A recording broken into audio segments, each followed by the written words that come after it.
ဝေဒနာတရားကိုလေ့လာသုံးသပ်ခြင်းအပိုင်း1ဒီကနေ့ကစပြီး9ရက်တိုင်တိုင်းဝေဒနာတရားနဲ့ပတ်သက်ပြီးတော့ဘုရားမြတ်စွာရဲ့ထိုတို့သုတ်တန်တွေကထုံနှုတ်ပြီးလေ့လာသုံးသပ်ဖို့ဝေဒနာနဲ့ပတ်သက်ပြီးတော့သုတ်တန်တွေတော်တော်များများဟောထားတာရှိတယ်။အားလုံးသိကြတဲ့အတိုင်းမဟာသတိပဋ္ဌာန်သုတ်မှာဆိုရင်ဝေဒနာနုပတနာလို့အခန်းတစ်ခန်းဖွဲ့ပြီးတော့မြတ်စွာဘုရားကဝေဒနာကိုဆင်ခြင်သုံးသပ်ဖို့ဝေဒနာအကြောင်းကိုလေ့လာသုံးသပ်ဖို့ဟောကြားထားတာရှိတယ်။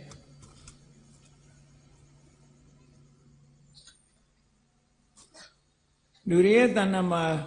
ဖြစ်တဲ့သဘာဝတရားတွေထဲမှာဝေဒနာဟာအတော်အရေးပါတဲ့တရားတစ်ခုလို့ဒီလိုပြောရမှာပါ။ဘာဖြစ်လို့လဲဆိုတော့လောကလူတွေဟာနေစဉ်နဲ့အမျှစိတ်ရဲ့ခံစားမှုတွေနဲ့ပတ်သက်ပြီးတော့ကောင်းတာဆိုးတာတွေပြုလုပ်နေကြတယ်။စိတ်ရဲ့ခံစားမှုအလိုက်ကုသိုလ်လုပ်ကြတယ်အကုသိုလ်လုပ်ကြတယ်စိတ်ခံစားမှုကိုအကြောင်းပြုပြီးတော့အကုသိုလ်တွေလုပ်ကြလို့တန်တရားထဲမှာလည်းနေမောညစိတ်ခံစားမှုကိုအကြောင်းပြုပြီးတော့ကုသိုလ်တွေလုပ်လို့တန်တရားထဲမှာရှည်ကြပြီးတန်တရားထဲမှာသက်သာကြတာလည်းရှိတယ်ပေါ့အဲ့တော့ဒီဝေဒနာတရားတွေနဲ့ပတ်သက်ပြီးအမှန်မသိသေးသမျှကာလပတ်လုံးဘုန်းကြီးတို့တွေဟာဒီဝေဒနာရဲ့စိတ်ရဲ့ခံစားမှုတွေပေါ်မှာတဝဲလဲလဲနဲ့တွေ့တာပြီးတော့နေကြအောင်မှာတွေ့တာမှုကင်းပြတ်ဖို့ဆိုတာဒီသဘာဝတရားကိုလေ့လာသုံးသပ်ပြီးမှသာဖြစ်နိုင်တယ်လူတွေမှာခန္ဓာ၅ပါးလို့ဆိုတာဟောထားတာရှိတယ်အလုံးသိတဲ့အတိုင်း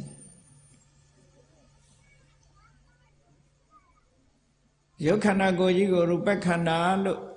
ဟောပြီးတဲ့အခါမှာဒုတိယခန္ဓာအနေနဲ့ဝေဒနာခန္ဓာဆိုပြီးတော့ဟောတယ်နာမ်ခန္ဓာတွေထဲမှာဝေဒနာခန္ဓာသင်္ညေခန္ဓာသင်္ခါရခန္ဓာဝိညာဉ်ခန္ဓာလို့နာမ်ခန္ဓာ၄ပါးခွဲခြားဟောထားတဲ့အထဲမှာဝေဒနာဟာအမြဲတမ်းအရေးကြီးတဲ့တရားတစ်မျိုးဖြစ်လို့ခန္ဓာထဲမှာသီးသန့်ထုတ်လုပ်ပြီးတော့ဟောထားတယ်သင်္ညေခန္ဓာကိုလည်းပဲဝေဒနာခန္ဓာနဲ့နိကပ်ပြီးတော့ဟောရခြင်းအကြောင်းကသင်္ညေခန္ဓာကဝေဒနာခန္ဓာကိုအားပေးအထောက်အကူပြုလို့သင်္ညေခန္ဓာကိုမြတ်စွာဘုရားဟောသင်္ညေခန္ဓာကိုအကြောင်းပြုပြီးတော့ဝေဒနာခန္ဓာတွေဖြစ်တယ်ခံစားမှုကိုအကြောင်းပြုပြီးတော့စိတ်ထဲမှာမှတ်တယ်မှတ်ထားကိုအကြောင်းပြုပြီးတော့လူတွေဟာကောင်းမှုမကောင်းမှုပြုလုပ်ကြတယ်သင်္ခါရခန္ဓာဒီအရာအလုံးဟာစိတ်ထဲမှာပဲမှီဖြစ်လာတယ်ဆိုတဲ့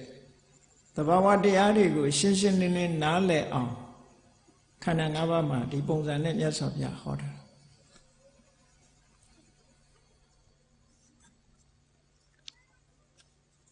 အဲ့တော့ဝေဒနာနဲ့ပတ်သက်လာလို့ရှိရင်ဘုန်းကြီးတို့ဝေဒနာဆိုတာဘယ်အရာကိုခေါ်တယ်ဆိုတာကိုရှင်းရှင်းလင်းလင်းသိဖို့လိုတယ်ပေါ့ဒီဝေဒနာဆိုတဲ့စကားလုံးကမြန်မာစကားလိုဖြစ်ပြီးတော့မြန်မာလူမျိုးတွေနှုတ်ထဲမှာသုံးနေကြတယ်သို့တော့မြန်မာလူမျိုးတွေအများစုသုံးပြီးတော့နားလည်နေတဲ့ဝေဒနာကဘာဖြစ်တုံဆိုယောဂနဲ့တွဲပြီးတော့ယောဂဝေဒနာလို့ဒီလိုခေါ်နေကြတယ်ဒီနေရာမှာအဲ့ဒီယောဂဝေဒနာလို့ပြောတဲ့ဝေဒနာမျိုးမဟုတ်ဘူးဆိုတာကိုတတိထားဖို့တော့လိုအပ်တယ်ပေါ့ဝေဒနာဆိုတာအကောင်းလည်းရှိတယ်ဆိုးလည်းရှိတယ်အကောင်းဆိုးမဟုတ်တာလည်းရှိတယ်လို့အကြမ်းများအဖြစ်ဒီလိုမှတ်သားကြရမှာပေါ့အဲ့တော့ဝေဒနာကိုလေ့လာသုံးသပ်ဖို့ဆင်ခြင်သုံးသပ်ဖို့မြတ်စွာဘုရားဟာဝေဒနာတန်ရုပ်လို့ဘ ရားဟောတဲ့သုတ်တွေ31သုတ်ရှိတယ်တန်ယုတ်ပါဠိတော်တန်ယုတ်တဆိုတဲ့အဓိပ္ပာယ်ကအကြောင်းအရာတစ်ခုနဲ့ပတ်သက်တာတွေကိုစုစည်းထားတယ်ဝေဒနာနဲ့ပတ်သက်ပြီးတော့ဟောတဲ့တရားတွေမကျင့်မကျဲဟောထားတဲ့တရားတွေအကုန်လုံးစုစည်းထားတာဝေဒနာတန်ယုတ်လို့ဆိုပြီးတော့31သုတ်ဘုန်းကြီးတို့ပိဋကတ်ထဲမှာတွေ့ကြရအောင်တခြားလည်းပဲအများပြားရှိနိုင်သေးတယ်ဘုန်းကြီးတို့အဲ့ဒီ31သုတ်မှာလာတဲ့အဓိပ္ပာယ်တွေကိုတော့ခြုံမိငုံမိဖြစ်အောင်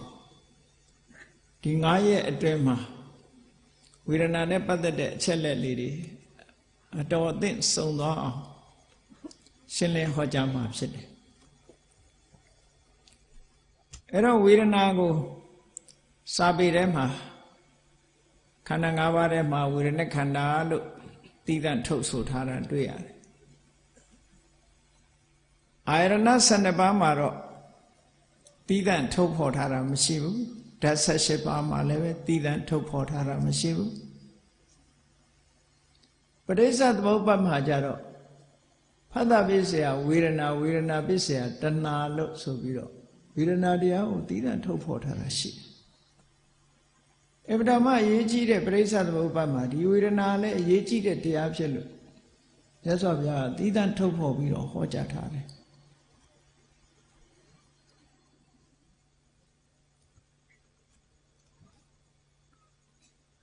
ဒီဝေဒနာတရားဟာ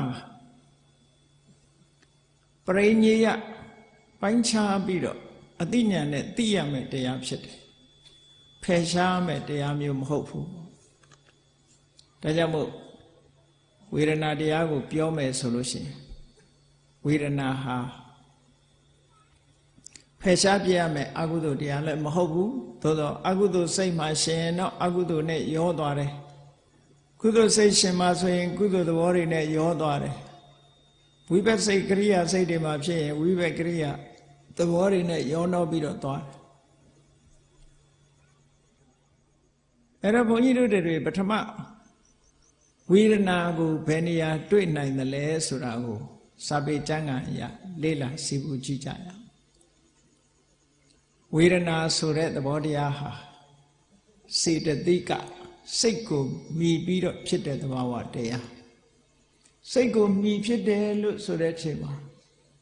စိတ်ဖြစ်တိုင်းဖြစ်တိုင်းဝေဒနာတရားဖြစ်တယ်ဘယ်လိုဖြစ်တာတော့ဆိုစိတ်ဖြစ်တာနဲ့တပြိုင်နက်အတူတူဖြစ်တယ်စိတ်ချုပ်သွားတာနဲ့တပြိုင်နက်ဝေဒနာကစိတ်နဲ့အတူတကွချုပ်တယ်စိတ်အာယုံယူတဲ့အာယုံမှာပဲဝေဒနာကအာယုံပြုတယ်စိတ်မှီပြီးတော့ဖြစ်တဲ့ဝဋ္ထုယုတ်ကိုပဲစိတ်ကမှီတယ်ဝေဒနာကမှီတယ်လို့အဲ့တော့ဝေဒနာဟာစိတ်နဲ့ခွဲလို့မရတော့အောင်ရှင်တွဲပြီးတော့ဖြစ်တဲ့စေတသိက်တရားတစ်ခုတခြားစေတသိက်တွေကတော်များများကစိတ်အလုံးမှာရှင်တာမဟုတ်ဘူးစိတ်အလုံးနဲ့တွဲပြီးတော့ဖြစ်တာမဟုတ်ဘူးဒီဝေဒနာဆိုတဲ့သဘာဝတရားကတော့စိတ်အလုံးနဲ့တွဲဖြစ်တယ်ဒါကြောင့်မို့သူ့ကိုဥတည်ပြောရမယ်ဆိုလို့ရှိရင်အကျဉ်းမှတ်ထားဖို့ရကတော့စိတ်ရှိရင်ဝေဒနာတရားရှိတယ်ဝေဒနာရှိရင်စိတ်ရှိတယ်လို့ဒီလိုပဲမှတ်ထားစိတ်ရှိသမျှဝေဒနာရှိနေမှာပဲသို့တော်ထိုဝေဒနာရဲ့အနေထားတော့စိတ်အခြေအနေပေါ်မှာမူတည်ပြီးတော့ဝေဒနာအနေထားရှိတယ်စာပေကျမ်းဂန်အနေနဲ့ပြောမယ်ဆိုလို့ရှိရင်စိတ်ကို analyze လုပ်တဲ့အခါမှာစိတ်က89မျိုး analyze လုပ်ထားတာရှိတယ်စိတ်က89မျိုးတနည်းအားဖြင့်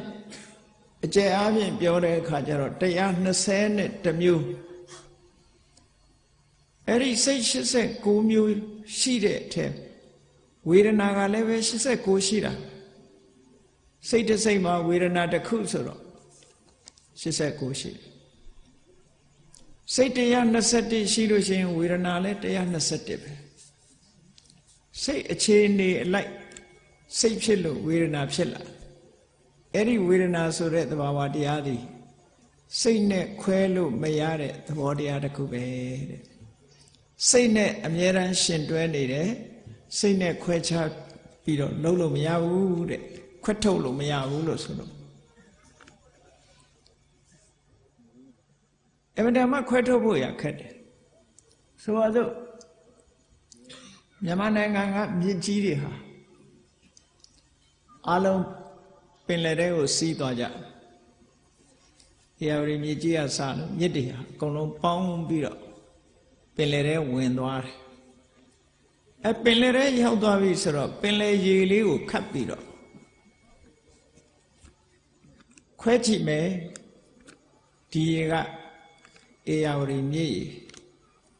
ဒီရေကဒုဋ္ဌဝတီမြစ်ရေဒီရေကသံဃဝတီမြစ်ရေဒီရေကဇောချီဒီလေကပေါင်းလောင်းလို့ဒီလိုခွဲခြားလို့မရနိုင်ခွဲလို့မရနိုင်အဲ့ဒါလို့မရနိုင်လားရေဟာဘယ်မြစ်ရေလို့ခွဲခြားလို့မရနိုင်လောက်အောင်ရောသွားသလိုစိတ်နဲ့စိတ်ရဲ့ခံစားမှုဝေဒနာဆိုတာလေခွဲခြားပြီးတော့ပြောရပေမဲ့လို့တကယ်ခွဲလို့ရတဲ့အရာမဟုတ်ဘူးတဲ့ခွဲလို့မရဘူးခွဲလို့မရလို့ရှင်သာရိပုတ္တရာနဲ့ရှင်မာကုဋ္ဌိကတို့ဝေဒနာနဲ့ပတ်သက်ပြီးတော့ဆွေးနွေးကြတယ်အဲဆွေးနွေးတဲ့အထက်မှာဒီဝေဒနာတို့တင်ညာတို့စိတ်တို့ဆိုတာတဲ့တခုနဲ့တခုတိတိတန်တန်နေကြတာလားသို့မဟုတ်ရောနှောပေါင်းစပ်ပြီးတော့နေတာလားလို့ဆို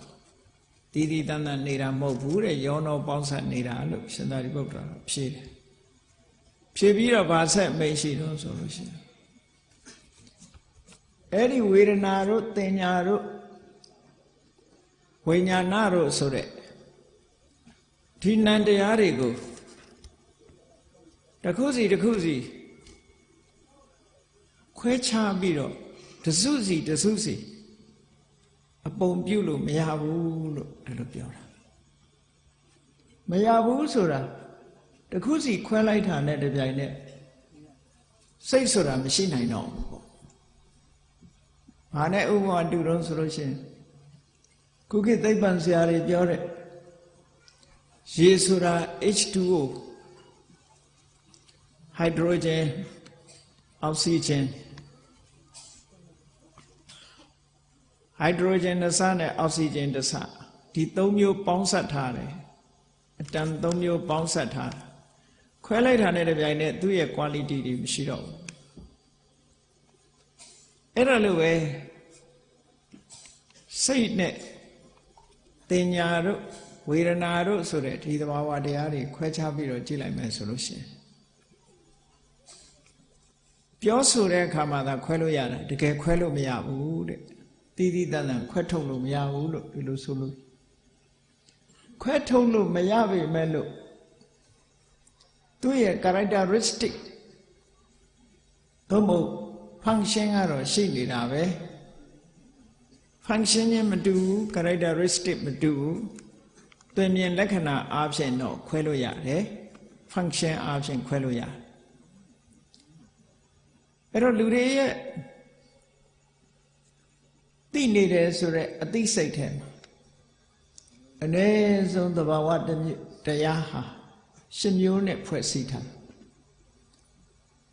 စိတ်လို့ပြောကြကြတဲ့အထဲမှာသဘာဝတရားကိုရှင်မျိုးနဲ့ဖွဲ့စည်းထားအဘိဓမ္မာသင်္นานတက်ထားတဲ့ပုဂ္ဂိုလ်တွေအဲ့ဒါသိတယ်ပေါ့စာပေလို့ပထမရှင်မျိုးရှိတယ်ဆိုတာမှတ်ထားပြီးတော့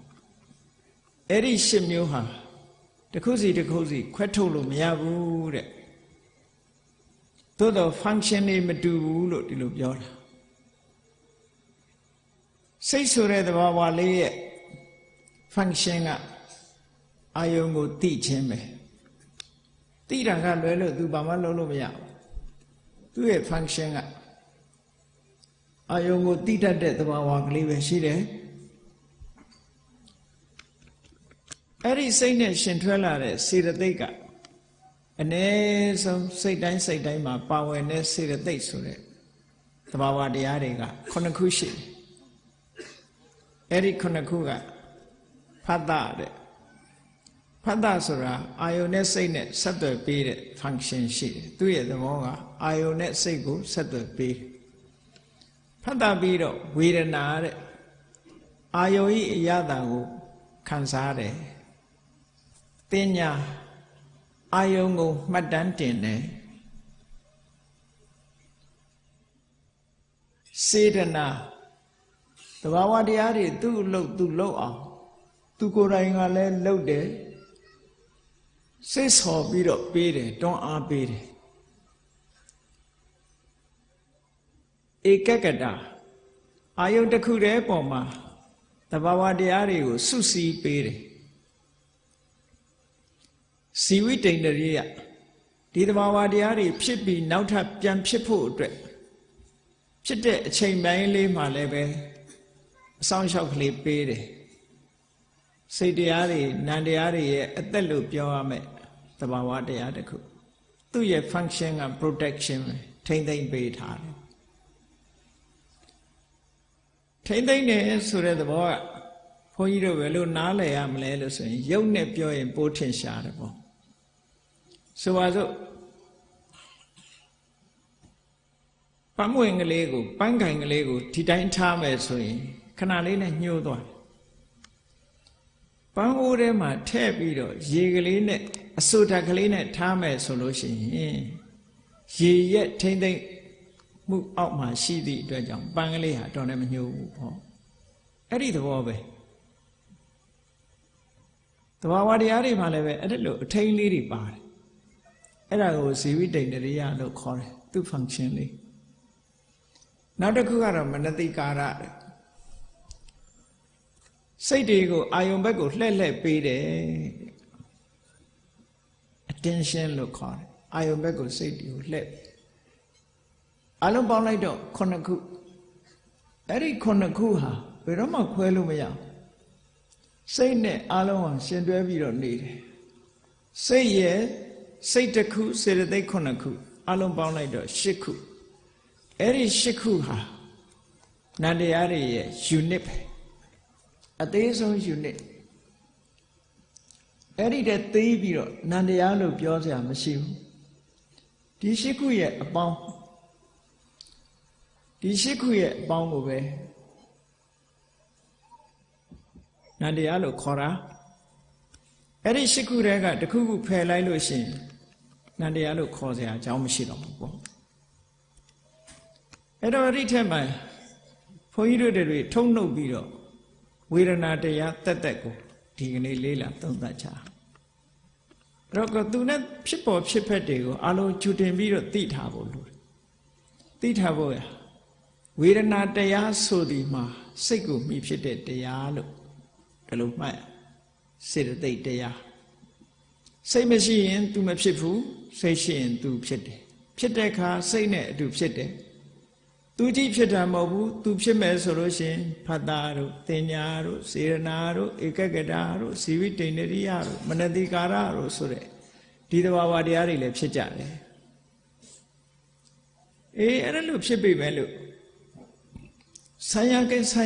တွေမှာစွမ်းဆောင်မှုဆိုတာမတူညီကြဘူးဒါအသေးချာစဉ်းစားကြည့်လို့ရှင်ဆိုပါစို့လူရဲ့ခန္ဓာကိုယ်မှာလည်းပဲစဉ်းစားကြည့်လိုက်လေစာအုပ်ဖတ်တဲ့အခါမှာဘယ်သူကဥဆောင်မျက်စိကဥဆောင်တရားနာတဲ့အခါမှာဘယ်သူကဥဆောင်နားကဥဆောင်အနတ်တစ်ခုကိုရှုတဲ့အခါမှာဘယ်သူကဥဆောင်အရသာတစ်ခုစားတဲ့အခါမှာလက်ရာကဥဆောင်သူဥဆောင်မှုလေးတွေမတူဘူးလေအဲ့ဒီမတူသလိုပဲနန္တရားတွေမှာလည်းပဲဥဆောင်မှုတွေမတူကြဘူးတဲ့အာယုန်ဤအရသာကိုခံစားတဲ့အခါမှာဟောဒီဝေဒနာကဥဆောင်လာဒါကြောင့်မို့တဘာဝတရားဥဆောင်မှုကိုကြည့်ပြီးတော့ဝေဒနာကိုခွဲထုတ်ပြီးတော့ဘုန်းကြီးတို့တွေတွေ့အောင်ရှာကျန်တဲ့ဟာတွေကိုမေ့ထားတဲ့သဘောပေါ့နော်ဝေဒနာရဲ့ function တစ်ခုတည်းကို သေးသေးချာချာကြိုးစိုက်ပြီးတော့ကြည့်လိုက်မယ်ဆိုလို့ရှိရင်ဝေဒနာရဲ့ function တစ်ခုတည်းကိုရှာတွေးလို့ရတယ်အဲ့တော့သဘာဝတစ်ခုကိုရှာကြည့်ရအဲ့ဒီဝေဒနာဆိုတာအခုပြောပြီးပြီစိတ်ထဲမှာဖြစ်တယ်ဆိုတာမြတ်စွာဘုရားကဝေဒနာတန်ရုပ်မှာအဂါရဆိုတုတ်ကလေးတစ်တုတ်ဟောထားတာရှိတယ်။ဘာနဲ့ဥပမာပေးဟောထားလို့ဆို guest house တစ်ခုနဲ့ဥပမာပေးထား guest house လို့ပြောရင်ပြောဘန်ဂလိုလို့ပြောရင်ပြောပေါ့ဟိုတယ်လို့ပြောရင်ပြောပေါ့ခုခေတ်တောင်ကလာတဲ့လူပဲဖြစ်ဖြစ်အနောက်ကလာတဲ့လူပဲဖြစ်ဖြစ်ရှေ့ကလာတဲ့လူပဲဖြစ်ဖြစ်မြောက်ကလာတဲ့လူပဲဖြစ်ဖြစ်အရက်မြစ်လေးမျက်နှာကလာသမျှလူတွေဟာ guest house တို့တီးခိုခန်းတို့ပေါ့နော်အဲ့ဒီမှာဝင်နာကြတယ်အမျိုးစုံဝင်နာကြတယ်အဲ့ဒါကိုပါဠိလိုအာဂန္တုကာခါရလို့ခေါ်တယ်ဧည့်သည်တွေအတွက်ထားတဲ့အဆောက်အဦအဲ့ဆောင်ပေါ့လာသမျှတွေဝင်ပြီးတော့နားကြတယ်တဲ့အဲ့လိုလာသမျှတွေဝင်နားတယ်လို့ပဲတဲ့ဘုန်းကြီးတို့တွေရဲ့တဏ္ဍာမှာရှိတယ်ဟောဒီခန္ဓာကိုယ်ကြီးနော်ခန္ဓာကိုယ်ကြီး body လို့ခေါ်တယ်ဟာဒီခန္ဓာကိုယ်ကြီးအဲ့ဒီခန္ဓာကိုယ်ကြီးမှာလည်းပဲတဲ့ခံစားမှုအမျိုးမျိုးဟာဖြစ်ပေါ်လာတယ်ဧည့်သည်တွေနဲ့အလားတူတူတယ်ခန္ဓာကိုယ်ထဲမှာပေါ်လာအဲ့တော့စဉ်းစားမှဒီဝေဒနာဆိုတာအိမ်ရှင်တော့မဟုတ်ဘူးနော်အိမ်ရှင်မဟုတ်ဘူးဧည့်သည်အနေနဲ့ပေါ်လာတယ်လို့ဒီလိုပြောတာအဲ့တော့ခံစားမှုတွေဟာအဲ့ဒီတုတ်တံမှာမြတ်စွာဘုရားဟောထားတဲ့ဥပမာလေးနဲ့ဟောထားတာဧည့်သည်ဆောင်မှာလူစုံလာရောက်ပြီးတော့တီးခိုသလိုတဲ့ဟောဒီခန္ဓာကိုယ်ကြီးထဲမှာခံစားမှုအာယုံဤရတာကိုခံစားမှုတွေဟာအမျိုးမျိုးဖြစ်ပေါ်လေးရှိတယ်ဟုတ်တာပေါ့ဘုန်းကြီးတို့တွေအစဉ်ပြေလို့နေလို့ထိုင်လို့ကောင်းတဲ့အခါမှာနော်ချမ်းသာတယ်ဆိုတဲ့ခံစားမှုလေးနေလို့ထိုင်လို့ကောင်းတယ်ဆိုတဲ့ခံစားမှုလေးပေါ်လာအဲ့လိုနေလို့ထိုင်လို့ကောင်းတယ်ဆိုတဲ့နေရာမှာလည်းပဲရုပ်ခန္ဓာကိုယ်ကြီးကနေလို့ထိုင်လို့ကောင်းတာရှိတယ်စိတ်ထဲကနေလို့ထိုင်လို့ကောင်းတာရှိတယ်မျိုးမျိုးရှိတယ်ကိုယ့်ကိုပြန်ပြီးတော့အလေးနဲ့ထားစဉ်းစားကြည့်ကာယိကဒုက္ခစေတသိကဒုက္ခခန္ဓာကိုယ်ကကျမ်းမာတန်ဆွမ်းနေတဲ့အခါခန္ဓာကိုယ်ကပေါ်ပါပြီးတော့နေလို့ထိုင်လို့ကောင်းတယ်စင်ပြေနေဘာမှမဖြစ်ဘူးကာယိကဒုက္ခကာယိကဒုက္ခဆိုတာကြည့်လေအမတန်ပူအိုက်တဲ့အချိန်မှာလေကလေးဖြူဖြူလေးနဲ့လေလေးတိုက်လိုက်ရင်လူတွေဟာလေညှင်းခံရရင်အရသာရှိတယ်ဆိုတာခံစားကြရတယ်အေးတဲ့အခါမှာလည်းအနှွေးတယ်လေးဝတ်ပြီးတော့လုံလုံခြုံခြုံလေးနေလိုက်ရလို့ရှင်ပူနွေးတဲ့အရသာလေးခံစားခန္ဓာပေါ်မှာပေါ်တယ်ဒီလိုပေါ့ခန္ဓာကိုယ်ထဲမှာခန္ဓာရာလေးတွေပေါ်လာတယ်အဲ့ဒါကိုဒုက္ခဝေဒနာလို့ခေါ်တာပဲရုပ်နဲ့ပတ်သက်ပြီးတော့ခန္ဓာကိုယ်ထဲမှာတက်တာတဲ့အနေအထားလေးတွေပေါ်လာတယ်တခါစိတ်နဲ့ပတ်သက်လာလို့ရှိရင်လည်းတက်တာတဲ့အနေအထားလေးတွေပေါ်လာတယ်ကိုလှုပ်ထားတဲ့အလုပ်ကိုအောင်မြင်တယ်ကောင်းတဲ့နေကြားရတယ်ကိုယ်နဲ့အဆင်ပြေတဲ့လူတွေနဲ့အတူနေရတယ်စကားပြောရတယ်စိတ်ထဲကပြောနေနောက်ဆုံးလူချင်းမတွေ့တော့တယ်လီဖုန်းလေးဆက်ပြောရတယ်ဆိုပြောတာပဲစိတ်ထဲစိတ်ထဲကခံစားမှုကလည်းပဲရှိတာပဲအဲ့ဒါကိုဒုက္ခဝေဒနာလို့ခေါ်တာပဲကာယိကဒုက္ခတဲ့ဝေဒနိကစေတသိကဒုက္ခတဲ့အဲ့ဒီဒုက္ခလေးတွေကအလွန်ခံလို့ကောင်းတယ်ตายရတယ် အဲ့ဒီဒုက္ခလေးဝင်လာလို့ရှိရင်လူတွေရဲ့တဏ္ဍာမှာဘလို့ဖြစ်ကြည့်မျက်နှာလေးကိုပြုံးပြီးတော့နေတာလေပြုံးတယ်ရဲတယ်ဂျစ်နတ်တယ်ပျော်မြူးနေတယ်ဟောဒုက္ခဝေဒနာရှိကာယကဒုက္ခပဲဖြစ်ဖြစ်ဝေဒနိကဒုက္ခပဲဖြစ်ဖြစ်ပေါ်လာပြီဆိုလို့ရှိရင်ဟောဒုက္ခပေါ်လာလို့ရှိရင်မတမ်းအထင်ရှား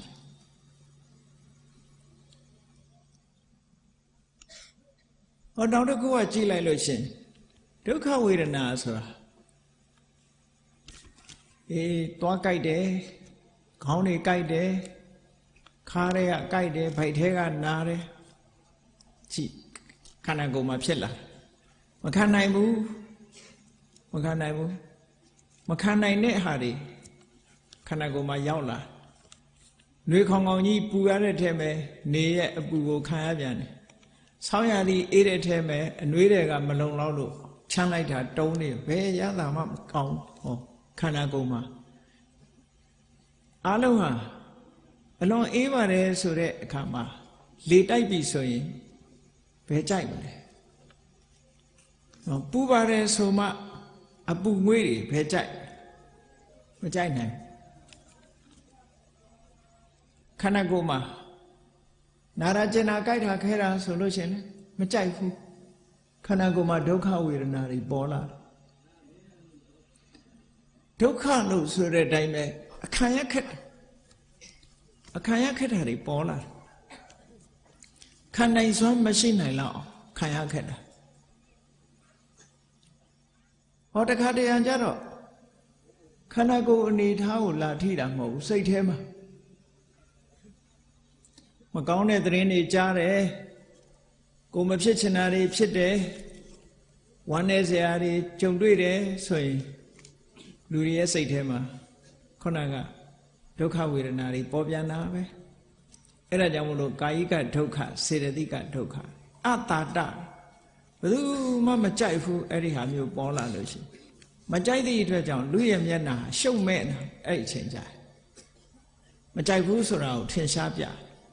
ရှုပ်မဲ့လာတယ်အဲ့ဒီရှုပ်မဲ့ပြီးတော့ခံစားရတဲ့ဒုက္ခဝေဒနာမျိုးလည်းပဲလူတွေရဲ့ခန္ဓာကိုယ်မှာပေါ်လာတာရှိတယ်ဟောဒုက္ခဝေဒနာဒုက္ခဝေဒနာအဲ့ဒီဝေဒနာနှစ်ခုဟာပေါ်လာရင်အလွန်ထင်ရှားတယ်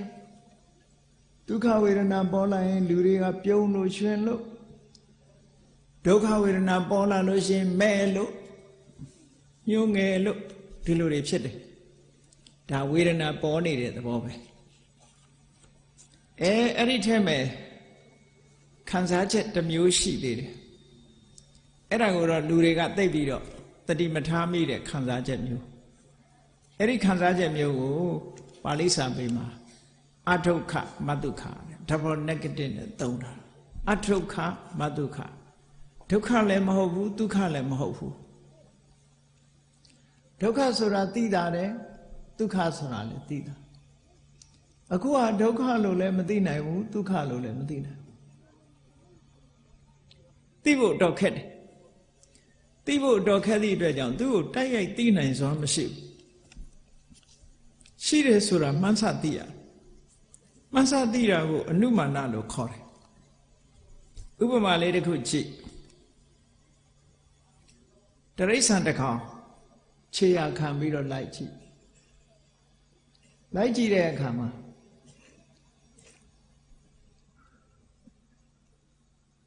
့်တဲ့အခါမှာခြေရနောက်ခံပြီးတော့လိုက်သွားခြေရထင်တဲ့နေရာရှိတယ်မထင်တဲ့နေရာရှိတယ်ဆိုပါစို့အလဲကောင်မှာကြောက်ဖြာကြီးကြောက်ပြင်းကြီးခြေရမထင်တဲ့နေရာကြီးရှိတယ်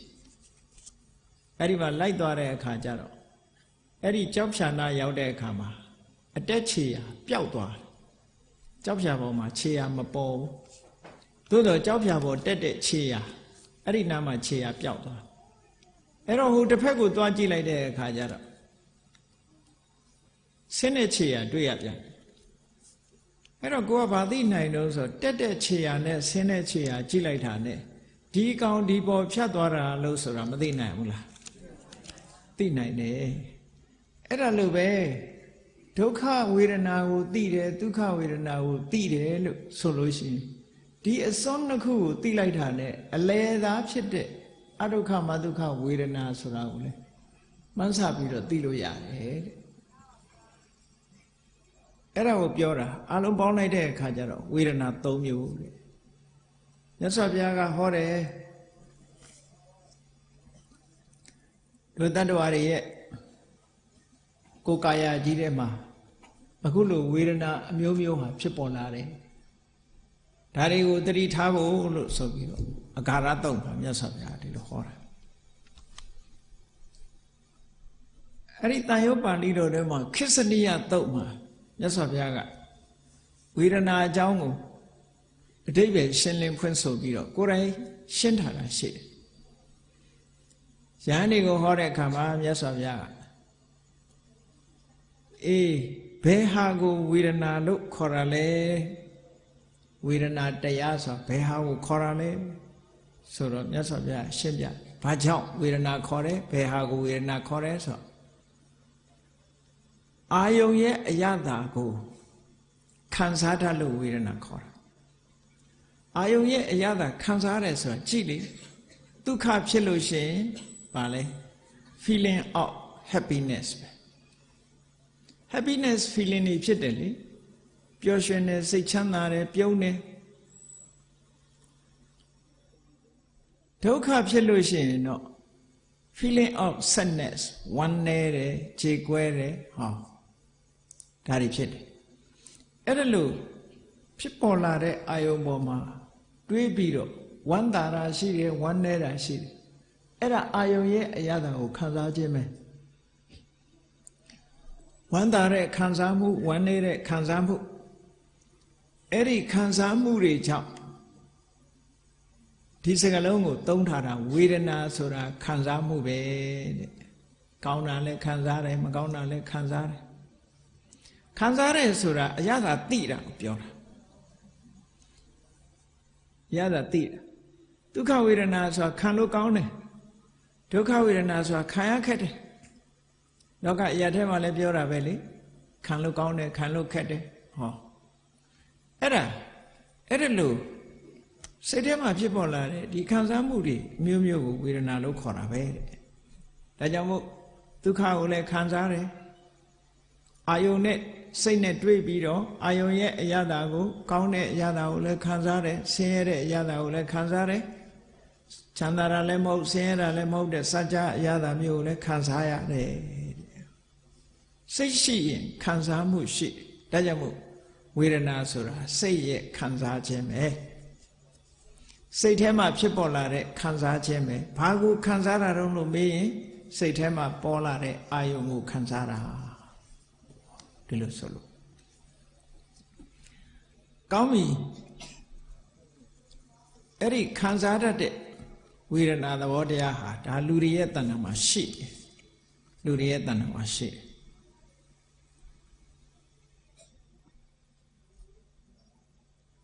ဒုက္ခဝေဒနာဒုက္ခဝေဒနာအဒုက္ခမဒုက္ခဝေဒနာဆို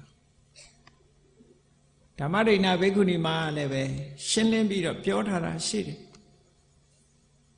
ပို့ပြီးတော့သဘောပေါက်အောင်ဓမ္မဒိဋ္ဌိထေရီမကဝေဒနာတုတ်မှာဆိုရင်သုလဝေဒနာတုတ်မှာသူကရှင်းဟောထားတာရှိတယ်ဒုက္ခဝေဒနာဆိုတာဘာလဲလို့မေးတော့သူကဖြေတယ်ကိုယ်ကာယပေါ်မှာဖြစ်တာစိတ်ပေါ်မှာဖြစ်တဲ့တာရောင်တာယာရှိတဲ့ခံစားမှုမျိုးဒုက္ခဝေဒနာရှိတဲ့ဒုက္ခဝေဒနာဆိုတာကိုယ်ကာယနဲ့စိတ်ပေါ်မှာဖြစ်လာပြီးတော့အခံရခက်တဲ့ခံရဆိုးတဲ့ခံစားမှုကိုဒုက္ခဝေဒနာခေါ်တယ်ကိုယ်ကာယနဲ့စိတ်ပေါ်မှာဖြစ်ပေါ်လာပြီးတော့ခံရခက်တာလည်းမဟုတ်ဘူးခံလို့ကောင်းတာလည်းမဟုတ်ဘူးဆိုတဲ့ခံစားချက်မျိုးကိုအဒုက္ခမဒုက္ခဝေဒနာခေါ်တယ်လို့ဟောဝေဒနာ၃မျိုးကိုဒီလိုရှင်းပြီးတော့သူကသူ့ရဲ့တက္ကကြီးဝိတခရှင်းလင်းပြီးတော့ပြောကြတာသုလဝေဒနာတုတ်မှာရှိတယ်ပေါ့နောက်တစ်ခုဒုက္ခဝေဒနာဒုက္ခဝေဒနာအဒုက္ခမဒုက္ခဝေဒနာလို့ဒီဝေဒနာရဲ့သဘာဝတွေကိုခွဲခြားပြီးတော့၃မျိုးခွဲလိုက်ဝေဒနာဆိုတာခံစားခြင်းအဖြစ်အာယုံဤရတာကိုခံစားမှုအဖြစ်တစ်မျိုးတည်းပဲရှိတယ်နော်လက္ခဏာဆိုတာ ဝေထယိတလက္ခဏာအာယုံဤအရသာကိုခံစားခြင်းလက္ခဏာအဲ့ဒါကိုအင်္ဂလိပ်လိုပြန်တော့ characteristic လို့ပြန်တယ် characteristic of feeling အဲ့ဒီခံစားမှုသဘောအားဖြင့်ဆိုရင်ဝေဒနာတစ်မျိုးတည်းရှိတယ်သို့သောခံစားပုံအချင်းရာချင်းမတူဘူးတဲ့ခံစားပုံအချင်းရာအပြင်၃မျိုး꿰သွားတယ်ခံလို့ကောင်းတာဒုက္ခဝေဒနာခံစားလို့မကောင်းတာဒုက္ခဝေဒနာကောင်းတာလည်းမဟုတ်မကောင်းတာလည်းမဟုတ်အဒုက္ခမဒုက္ခဝေဒနာဒီလို၃မျိုးရှိအဲ့၃မျိုးတည်းမဲ့ခံလို့ကောင်းတဲ့ဒုက္ခဝေဒနာဆိုတာသာဝရလားခံလို့မကောင်းတဲ့ဒုက္ခဝေဒနာဆိုတာသာဝရလားလို့ဆိုမဟုတ်ဘူးသူကဒုက္ခဝေဒနာဆိုတာ तू ပေါ်နေတော့သာကောင်းတာလေပေါ်နေပြီးတော့ပျောက်မသွားဘူးလား तू ကဆိုပါစို့စိတ်ထဲမှာအမြဲပျော်နေတာလားမပျော်တဲ့အခါရောမရှိဘူးလားအေးကောင်းတာလေးတွေးမိတဲ့အခါပျော်တာမကောင်းတာတွေးမိတဲ့အခါ तू ရှိသေးလားမရှိဘူးဒုက္ခဝေဒနာဆိုတာလည်းမကောင်းတာတွေးမိတဲ့အခါမှာစိတ်ညစ်စရာတွေပေါ်လာကောင်းတာတွေးမိတဲ့အခါကျတော့ तू မရှိကြဟုတ်အဲ့ဒါကြောင့်မို့လို့ဒုက္ခဝေဒနာဟာထိတိဒုက္ခတဲ့ရှိနေတော့သာချမ်းသာတာတဲ့ဝိပရိနာမဒုက္ခပြောင်းလဲသွားတာနဲ့တပြိုင်တည်းဒုက္ခပဲတဲ့သူကဒုက္ခဝေဒနာကလည်းပဲထိတိဒုက္ခရှိနေတဲ့အချိန်မှာတော့ဒုက္ခပဲတဲ့ပြောင်းသွားရင်တော့သူကဒုက္ခဟုတ်တာပေါ့သွားကြိုက်နေတော့ဆိုအလွန်ခံရခက်ဘုန်းကြီးတို့ငယ်တော့ခဏခဏသွားကြိုက်တာတို့နားကြိုက်တာတို့ကြုံကကြိုက်ပြီဆိုလို့ရှိရင်တညာလုံးအိမ်မပြောင်းအောင်ကြိုက်တာမျိုးဒုက္ခအလွန်ခံရခဲ့တယ်ထိတိဒုက္ခပျောက်သွားပြီဆိုရင်အဲ့ဒီဒုက္ခတွေရှိသေးလားအဲ့ဒီမရှိတော့ရင်ဘာခေါ်တော့ဒုက္ခလို့ခေါ်တာနော်အာဒုက္ခမဒုက္ခလို့ဆိုတဲ့ဝေဒနာကြတော့သူကဘယ်လိုပြောတော့ဆိုညာဏဒုက္ခအညာဏဒုက္ခအာဒုက္ခမဒုက္ခဝေဒနာကသိရင်ချမ်းသာတဲ့မသိလို့ရှိရင်ဆင်းရဲလို့ဒီလိုပြောတယ်သူကဘာလို့သူ့ကိုတတိထားမိတဲ့ပုဂ္ဂိုလ်အလွန်ရှားတယ်အာဒုက္ခမဒုက္ခဆိုတာဒုက္ခဝေဒနာနဲ့ဒုက္ခဝေဒနာဆိုတာဆန့်ကျင်ဘက်ပဲဒုက္ခဝေဒနာရဲ့ဆန့်ကျင်ဘက်ကဒုက္ခဝေဒနာဒုက္ခဝေဒနာရဲ့ဆန့်ကျင်ဘက်ကဒုက္ခဝေဒနာအဒုက္ခမဒုက္ခဝေဒနာရဲ့ဆန့်ကျင်ဘက်ကြတော့အဝိဇ္ဇာလို့ဒီလိုသုလဝေဒနာသုံးပါဓမ္မဒိဏထေရီမကရှင်းပြောထားတာရှိတယ်ဝေဒနာနဲ့ပတ်သက်ပြီးတော့နော်ဝေဒနာဆိုတာဟာစိတ်ထဲမှာဖြစ်တယ်စိတ်ကိုမှီပြီးတော့ဖြစ်တယ်စိတ်ကိုမှီဖြစ်တယ်လို့ဆိုပေမဲ့လို့သူခံစားတာစိတ်ကိုခံစားတာမဟုတ်ဘူးဘာကိုခံစားတာတော့ဆိုစိတ်ထဲမှာပေါ်လာတဲ့အာယုံကိုခံစားတာကောင်းဆိုခံစားတတ်တယ်အဲ့ဒီခံစားတတ်တဲ့ဝေဒနာကိုမြတ်စွာဘုရားကသိအောင်ရှုဖို့မဟာတတိပဋ္ဌာန်သုံးမှာဝေဒနာတုဝေဒနာနုပတ္တိဝေဒနာနုပတ္တနာဝေဒနာကိုအသိဉာဏ်နဲ့ရှုမြင်ဖို့ဘာဖြစ်လို့အသိဉာဏ်နဲ့ရှုခိုင်းတာတော့လို့ဆိုတော့ဘုန်းကြီးတို့တွေကဝေဒနာကိုဝေဒနာလို့မှမမြင်တာဝေဒနာခံစားမှုပေါ်ရင်ငါခံစားတယ်လို့ထင်တာပဲလေပျော်ရင်လည်းငါပျော်တယ်ဝမ်းနေရင်လည်းငါဝမ်းနေတယ်ဝေဒနာကိုသဘာဝတရားတစ်ခုအနေနဲ့မမြင်ဘူးငါလို့ပဲမြင်တယ်သူလို့ပဲမြင်တယ်သူဝမ်းနေနေတယ်သူပျော်နေတယ်ဟုတ်လားဒီလိုပဲသိတာသဘာဝတရားအနေနဲ့သိတာမဟုတ်ဘူးတတ္တဝါအနေနဲ့သိနေတာအဲ့ဒီသိနေတဲ့အသိဟာအမှန်သိလားအမှားသိလားဆိုအမှားသိပဲအဲ့ဒီအမှားသိကြီးဟာမြတ်စွာဘုရားကမဟောလို့ရှိရင်မှားတယ်လို့တော့ဘယ်သူမှမပြောနိုင်ဘူးဘုရားဟောလို့သာအမှန်မှန်သိတာဟုတ်တတန်တရားလုံးထင်လာတဲ့အမှားကြီးလေ ခွဲခြားလို့မှမမြင်တာကိုခံစားမှုကငါရဲ့ခံစားမှုပဲငါပဲခံစားတာငါပဲငါရဲ့ခံစားမှုပဲလို့ဒီလိုခွဲခြားပြီးတော့မြင်နိုင်စွာမရှိစိတ်အနေနဲ့လည်းအတိမှားလာတယ်နော်မှတ်တဲ့အနေထားအပြင်လည်းမှားလာတယ်အမြင်အပြင်လည်းမှားလာတယ်အဲ့ဒီမှားနေတဲ့အတိမှားအမြင်မှားအမှတ်မှားဆိုတဲ့အမှားကြီးဟာဘယ်တော့မှမှန်မှာမဟုတ်ဘူးတဲ့ဝိပဿနာနဲ့ရှုနိုင်မှသာအမှန်ဆိုတာတွေ့မှာဒါကြောင့်မြတ်စွာဘုရားကမဟာသတိပဋ္ဌာန်သုတ်မှာဝေဒနာတုဝေဒနာနုပတ္တိဝေဒနာတွေနဲ့ပတ်သက်လာလို့ရှိရင်ဝေဒနာလို့မြင်အောင်ရှုခိုင်းတာပဲဝေဒနာလို့မြင်ရမယ်ဝေဒနာလို့ရှုရမယ်ဝေဒနာလို့မရှုဘဲနဲ့ငါလို့သွားရှုမယ်ဆိုရင်မှားလိုက်မယ်ဒီအမှားကြီးကဖြောင်းနိုင်မှာမဟုတ်ဘူးပေါ့ဒါကြောင့်မို့အဲ့ဒီမဟာသတိပဋ္ဌာန်သုတ်မှာဆိုရင်ဒုက္ခံဝါဝေဒနာဝေရယမာနောဒုက္ခံဝေဒနာဝေရယာမိတိပသနာတိဖြစ်ပေါ်လာတဲ့ဝေဒနာတွေဒုက္ခဝေဒနာခံစားနေတဲ့အခိုက်မှာဆိုရင်ဒုက္ခဝေဒနာခံစားနေတယ်လို့သိဖို့လိုတယ်ဒုက္ခဝေဒနာဖြစ်နေတဲ့အခိုက်မှာဆိုရင်ဒုက္ခဝေဒနာခံစားနေတယ်လို့သိဖို့လိုတယ်အဒုက္ခမဒုက္ခဝေဒနာခံစားနေတဲ့အခိုက်ဆိုရင်အဒုက္ခမဒုက္ခဝေဒနာကိုခံစားနေတယ်လို့သိဖို့လိုတယ်အဲ့တော့ဝေဒနာကိုခံစားနေတယ်လို့ဆိုတဲ့အသိကိုယ်တိုင်ကလည်းပဲငါဒုက္ခခံနေရတယ်ငါဒုက္ခချမ်းသာခံစားနေရတယ်လို့ဒီလိုထင်တယ်ဘေးပတ်ဝန်းကျင်ကလည်းဟာဒီလူဟာပြောနေတယ်ချမ်းသာနေတယ်ဟိုလူကတော့ဆင်းရဲနေတယ်မဲ့နေတယ်ငိုးနေတယ်ဟောဒုက္ခဝေဒနာခံစားတယ်လို့မပြောဘူးဟိုလူခံစားတယ်လို့ပဲပြောတယ်အဲ့တော့မြတ်စွာဘုရားကဝေဒနာခံစားတယ်လို့မြင်အောင်ရှုခိုင်းတယ်အဲ့ဒါနဲ့ပတ်သက်လာပြီးတော့အထက်ကရာဆရာကြီးကရှင်းပြထားတာရှိတယ်အတိချင်းမတူတာနဲ့ပတ်သက်ပြီးတော့တတိထားဖို့ရပေါ့စကလုံးအနေနဲ့သာခံစားရလို့သိရမယ်လို့ဆိုတဲ့နေရာမှာထက်ကရာဆရာကြီးရေးထားပုံကတော့ချမ်းသာရင်ကလေးလေးကလည်းသူချမ်းသာတယ်လို့သိတယ်တဲ့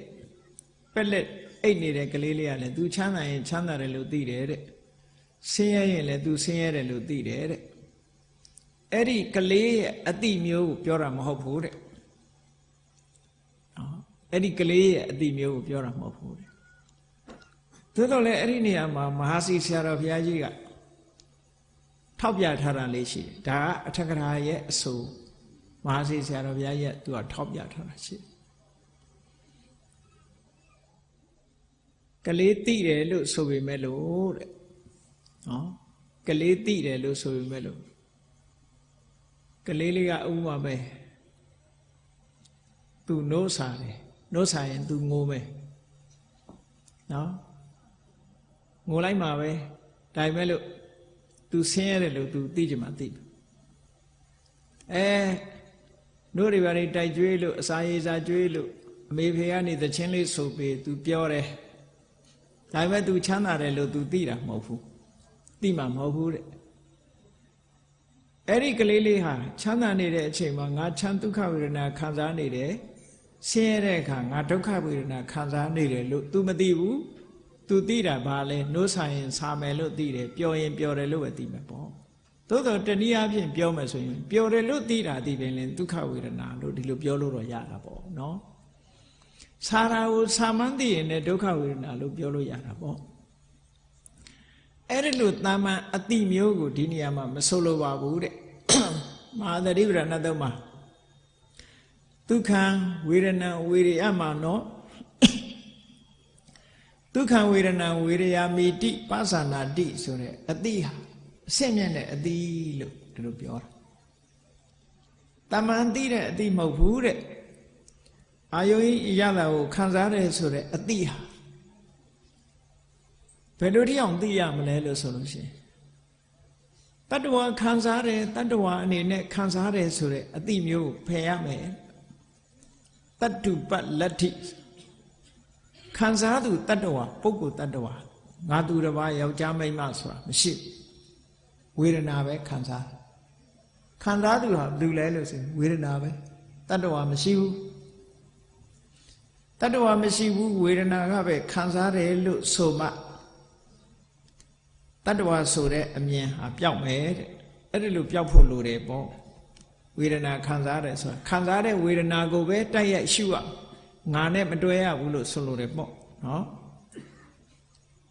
တတ္တတင်ညာဥက္ခာတေတိတဲ့တတ္တဝါဆိုတဲ့စိတ်ထဲမှာနှစ်ပေါင်းများစွာကဘာပေါင်းများစွာကထင်မှတ်လာတဲ့အထင်တွေကိုလည်းပဲဖယ်ရှားပြစ်နိုင်ရမယ်အဲ့ဒီလိုဖယ်ရှားပြစ်နိုင်မှတတိပဋ္ဌာနာဘာဝနာဝေဒနာနုပဒနာကမ္မထံဆိုတာဖြစ်နိုင်တယ်တတ္တဝါနဲ့တွဲပြီးတော့ငါခံစားတယ်လို့ဆိုလို့ရှိရင်ကတော့ဒါတတိပဋ္ဌာနာဘာဝနာလည်းမဖြစ်ဘူးကမ္မထံလည်းမဖြစ်ဘူးတတ္တဝါဆိုတဲ့မှားယွင်းတဲ့အတွေးကြီးကိုလည်းမဖယ်ရှားနိုင်ဘူးတတ္တဝါရှိတယ်ဆိုတဲ့အယူမှားမှုကြီးကိုလည်းပဲမဖယ်ရှားနိုင်ဘူးဆိုလို့ရှိရင်ဒါကမ္မထံမဖြစ်နိုင်ဘူးလို့ထက္ကရာဆရာဒီလိုရေးထားတာရှိအဲ့ဒါကြောင့်မို့လို့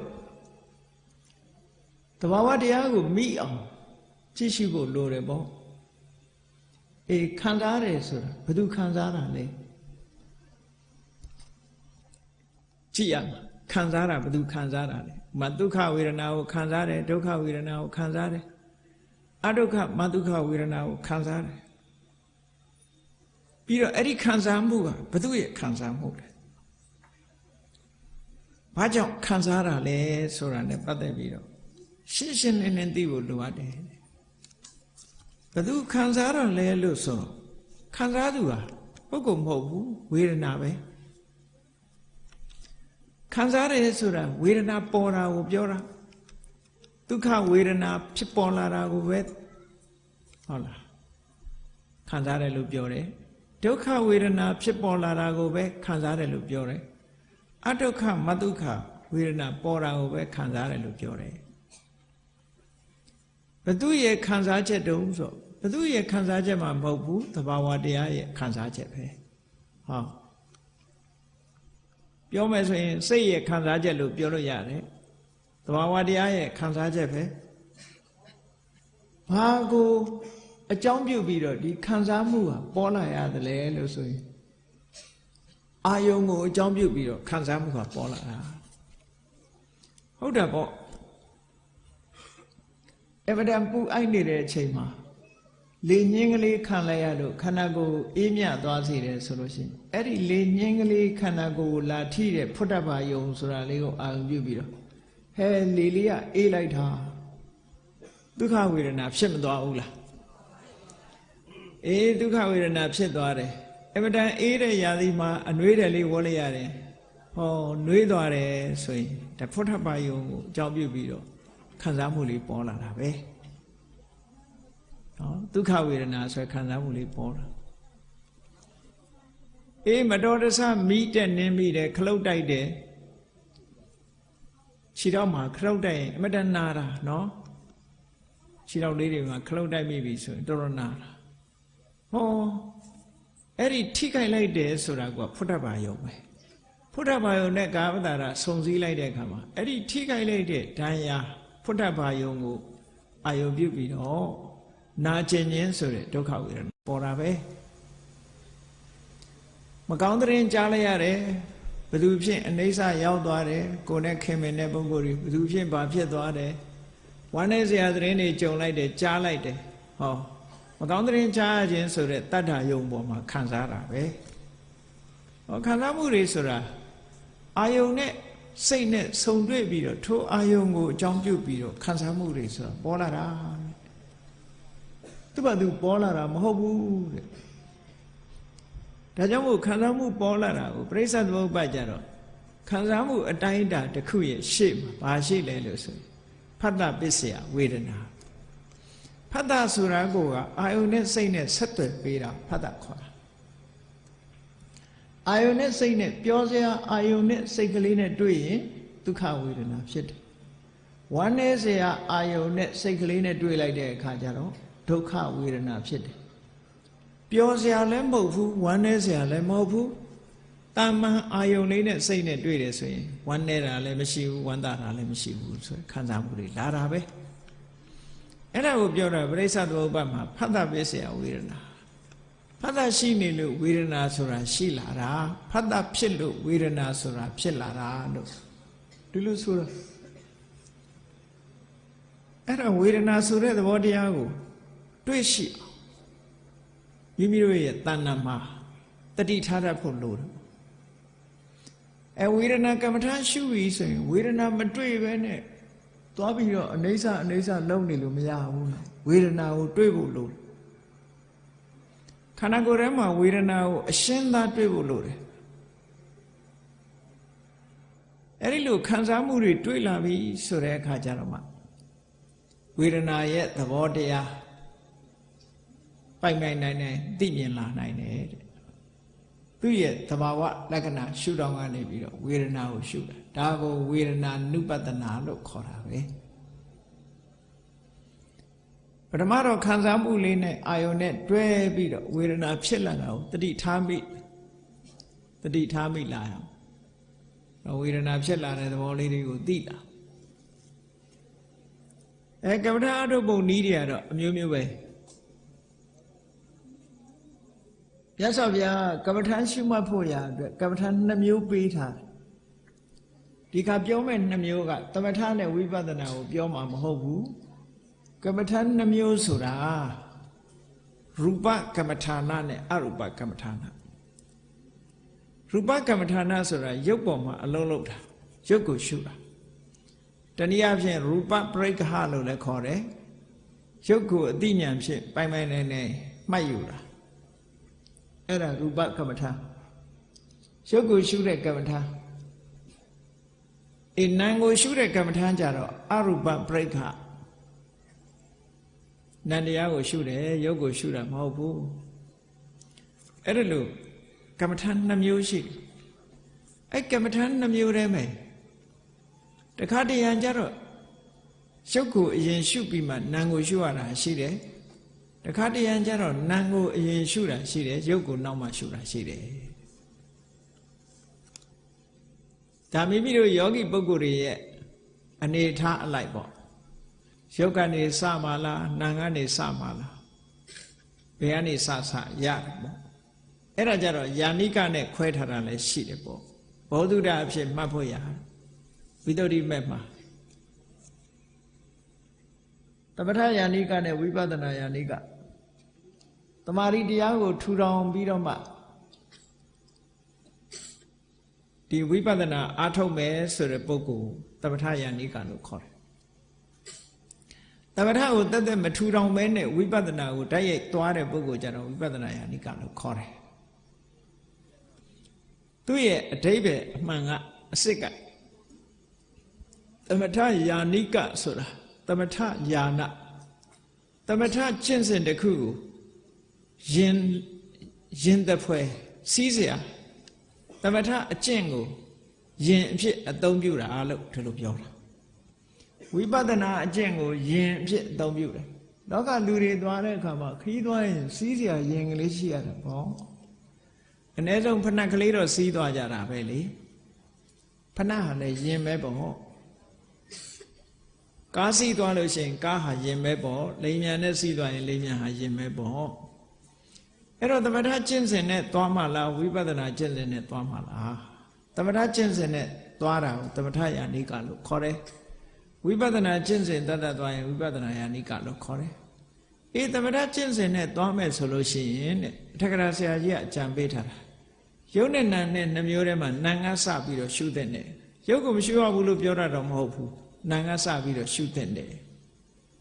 တမာရီထူထောင်ပြီးတဲ့အခါနာငါစပြီးတော့ရှုတယ်ဝိပဿနာယာနိကဝိပဿနာတက်သွားမယ်ဆိုရင်ယုတ်ကစရှုတဲ့နဲ့လို့ဒီလိုပြောတာဒါလည်းပဲနာမရှိရဘူးလို့ပြောတာမဟုတ်ဘူးဘယ်ဟာပဲစကိုစကြနာစကို့မှာလွယ်ကူရာကစလို့ပြောတာ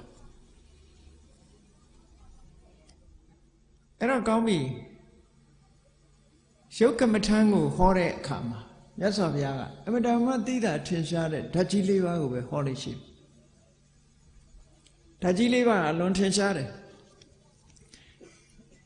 ရုပ်ဟာဓာတ်ကြီး၄ပါးနဲ့ဖွဲ့စည်းထားတာဖြစ်လို့အခြေခံဖွဲ့စည်းထားတာဖြစ်လို့ရူပကမ္မထံကိုအထုတ်ပြီးဆိုလိုတာကဝိပဿနာကျင့်စဉ်ကိုကျင့်လို့ရုပ်ကိုအာယုံအဖြစ်သုံးချမယ်ကမ္မထံအာယုံအဖြစ်သုံးချမယ်ဆိုလို့ရှိရင်ဓာတ်ကြီး၄ပါးအဓိကထားလို့ရှုတယ်အဲ့ဒါလို့ရှုပြီးရင်ဓာတ်ကြီး၄ပါးရင်ရပ်မနေရဘူးဓာတ်ကြီး၄ပါးကိုမှီပြီးတော့ဖြစ်တဲ့နံတရားတွေကိုလည်းရှုဖို့လိုအပ်တယ်တဲ့ဒါကတစ်ခုအဲ့တော့ရုပ်ကိုရှုပြီးတဲ့အခါမှာနာမ်ကိုရှုတဲ့ကမ္မထံကိုကြတော့အရူပပရိက္ခာလို့ခေါ်တယ်အဲ့ဒီနာမ်ကိုရှုတဲ့အခါမှာဘယ်နာမ်တွေကိုရှုရမှာလဲလို့နံတရားတွေထဲမှာအထင်ရှားဆုံးနံတွေကဘာတွေလဲလို့ဆိုလို့ရှိရင်နံတရားတွေထဲမှာအာယုံပေါ်လာတဲ့အခါအာယုံနဲ့ဆက်သွယ်မှုကြောင့်ဖြစ်ပေါ်လာတဲ့နံတရားတွေထဲမှာထင်ရှားတာကတော့ဘာလဲလို့ဆိုရင်စိတ်ဆိုတာထင်ရှားတယ်တဲ့နောက်တစ်ခုကဖတ်တာထင်ရှားတယ်တဲ့ဝေဒနာထင်ရှားတယ်အဲ့ဒီ၃မျိုးနဲ့မြတ်စွာဘုရားဟောလေးရှိအထူးသဖြင့်အဲ့ဒီထဲမှာထင်ရှားဆုံးကတော့ဝေဒနာပဲနာမ်ကိုအာယုံအဖြစ်အသုံးပြုပြီးတော့ကမ္မထာရှုမယ်ဆိုလို့ရှိရင်ဟောဒီဝေဒနာကနေသွားတယ်ဝေဒနာကနေသွားတာဝေဒနာကမ္မထာနဲ့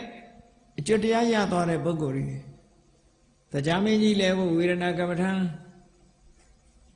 ရှုမှတ်ရင်းနဲ့မြတ်စွာဘုရားရဲ့တက္ကပညာသုတ်ဟောတဲ့အဆုံးမှာဝေဒနာကမ္မထာကိုရှုမှတ်ရင်းနဲ့ပဲသောတပန်ဖြစ်သွားတာရှင်သာရိပုတ္တရာမထေရမြတ်ဟာသောတပန်ဘဝနဲ့ရှေ့ဆက်ပြီးတော့တရားအထုတ်တာ15ရက်လောက်ကြာတယ်15ရက်အချိန်ကြာတဲ့အခါမှာဒီကနခဆိုတဲ့သူနဲ့တူအကြီးတော်တဲ့ပြပိုက်ကိုမြတ်စွာဘုရားကဝေဒနာကမ္မထံရှင်းပြနေတဲ့အချိန်မှာနားထောင်ရင်ကနေပြီးတော့ရှင်သာရိပုတ္တရာယ ahanan ဖြစ်သွားတာလည်းဝေဒနာကမ္မထံနဲ့ယ ahanan ဖြစ်တာပဲအဲ့ဒါလိုဝေဒနာကိုရှုမှတ်ရင်းနဲ့တရားဓုတရားမြတ်ရသွားတဲ့ပုဂ္ဂိုလ်တွေဘာဖြစ်လို့တော့ဆိုရင်နံတရားတွေကဝေဒနာဟာအလွန်ထင်ရှားတယ်တဲ့အလွန်ထင်ရှားတဲ့ဝေဒနာကိုဒါကြောင့်မို့မြတ်စွာဘုရားကတိတိတန်တန်ထုတ်ပြီးတော့နော်ဝေဒနာကိုမဟာသတိဝေဒနာသုံးပါဆိုရင်ဝေဒနာနုပတနာထင်ရှားလို့တိတိတန်တန်ထုတ်ပြီးတော့စိတ်တ ानु ပတနာဟောဒီနှစ်ခုဟောထားတာအေးဖတ်တာဆိုတာလည်းတစ်ခါတစ်ခါမတ္တမထင်ရှားတယ်သို့တော့ဖတ်တာနဲ့ပတ်သက်ပြီးတော့ကပ္ပထာဒီတိတိတန်တန်ဟောထားတာတော့မရှိဘူးပေါင်းပြီးဟောထားတာတွေတော့ရှိတာပေါ့အဲ့ဒီမှာအရူပကမ္မထံကိုမြတ်စွာဘုရားကဟောလို့ရှိရင်တဲ့ဝေဒနာနဲ့ပတ်သက်ပြီးတော့ဟောလို့ရှိတယ်ဝေဒနာကိုဥတည်ပြီးတော့ဟောလို့ရှိတယ်ဒါဖြင့်အဲ့ဒီဝေဒနာဟာဘာကိုအမိပြုပြီးတော့ဖြစ်တာတုံးလို့ဆိုလို့ရှိရင်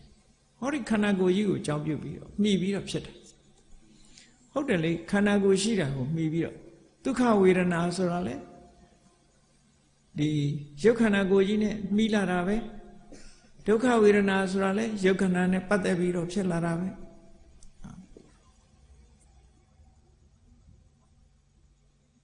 ဒီတရားတွေဟာဝတ္ထုလို့ဆိုတဲ့ကရစကာယခန္ဓာကိုယ်ကြီးကိုယုတ်ခန္ဓာကိုယ်ကြီးကိုမှီပြုပြီးတော့ဖြစ်လာတာယုတ်ခန္ဓာကိုယ်ကြီးကိုမှီပြုပြီးတော့နံတရားတွေဟာဖြစ်လာတာဖြစ်တယ်ဒါကြောင့်မို့ယုတ်ခန္ဓာကိုယ်ကြီးကိုမှီပြီးတော့ပေါ်လာတဲ့ဖြစ်ပေါ်လာတဲ့ဒီဝေဒနာတရားတွေကိုထင်ရှားလာအောင်ဘုန်းကြီးတို့တွေသိအောင်ကြိုးစားပြီးတော့အထောက်ကြရမှာတဲ့အဲ့တော့သိအောင်အထောက်တယ်ဆိုတော့ဘာတွေလိုအပ်တုံဆိုလို့ရှိရင်အဓိကတော့တတိလိုအပ်တယ်တမ္ပဇဉ္ညဆိုတဲ့ဆင်ញဉဏ်လိုအပ်တယ်ကြိုးစားအထောက်မှုလိုအပ်တယ်ကမ္မထာအထုတ်ပြီးဆိုရင်အမတန်မှအရေးကြီးတဲ့တရား၃မျိုးကိုဖော်ပြထားတယ်မဟာသတိပဋ္ဌာန်သုံးပါအာတာပိတမ္ပဇာနောတတိမာပုဂ္ဂိုလ်အနေနဲ့ဖော်ပြထားဒီထဲမှာတရားအနေနဲ့ပြောမယ်ဆိုလို့ရှိရင်ဝိရိယလိုအပ်တယ်အတိညာဏ်လိုအပ်တယ် တတိလိုအပ်တယ်တတိကအမြဲတမ်းအာယုံနဲ့အာယုံပေါ်မှာဒီစိတ်ဆိုင်ဖို့အတွက်တတိရှိနေရအဲ့ဒီတတိရှိမှအသိဉာဏ်ဆိုတာဖြစ်နိုင်တယ်အဲ့ဒီလိုစိတ်ဆိုင်မိအောင်ဝိရိယကလည်းကြိုးစားအထောက်ဖို့လိုအပ်တယ်အဲ့ဒီလိုကြိုးစားအထောက်တဲ့အချိန်မှာအခြားလိုအပ်ချက်တွေကဘာတွေလဲလို့ဆိုရင်စိတ်တည်ငြိမ်မှုဆိုတဲ့တမာရီလည်းလိုအပ်တယ်မှန်ကန်တဲ့တွေးတောမှုဆိုတဲ့သင်္ကပ္ပလည်းလိုအပ်တယ်အဲ့ဒါကြတော့မှမှန်ကန်စွာနားလည်ခြင်းလို့ဆိုတဲ့အသိဉာဏ်ဖြစ်ပေါ်လာနိုင်တယ်ပေါ့ပေါင်းလိုက်လို့ရှိရင်တရားထုတ်တယ်ဆိုတာဘက်ကင်၈ပါးတဲ့၅ပါးနဲ့အာထုတ်တာပဲကျွတ်တင်ပြီးတော့ဖြစ်နေတာကတော့သီလပဲသမ္မာဝါစာသမ္မာကမ္မန္တသမ္မာအာဇီဝဆိုတဲ့ဒီသီလမဲ့ခင်တွေကတရားမထုတ်ခင်ကျွတ်တင်ပြီးတော့တန်ရှင်းလှုပ်ထားတယ်လို့လှုပ်ထားတကယ်တရားအထုတ်နေပြီဆိုတဲ့အချိန်မှာတော့သမ္မာဒိဋ္ဌိသမ္မာသင်္ကပ္ပသမ္မာဝါယာမသမ္မာတတိသမ္မာသမာဓိဆိုတာအဲ့ဒါတွေနဲ့စူးစိုက်ပြီးတော့ဒီဝေဒနာသဘာဝတရားကိုမိမိတို့ခန္ဓာကိုယ်မှာဖြစ်ရင်ဖြစ်တဲ့အခိုက်မှာတွေးအောင်ဖြစ်တဲ့အခိုက်ဆိုတာဘာပြောတာလဲလို့ဆိုရင်ဝမ်းသာမှုစိတ်ထဲမှာဖြစ်နေတယ်အဲ့ဒီဖြစ်ပေါ်လာတဲ့ဝမ်းသာမှုပြီးဆုံးသွားတာနဲ့တပြိုင်နက်နောက်ကဝမ်းသာမှုတွေဖြစ်နေပါလားလို့သိရ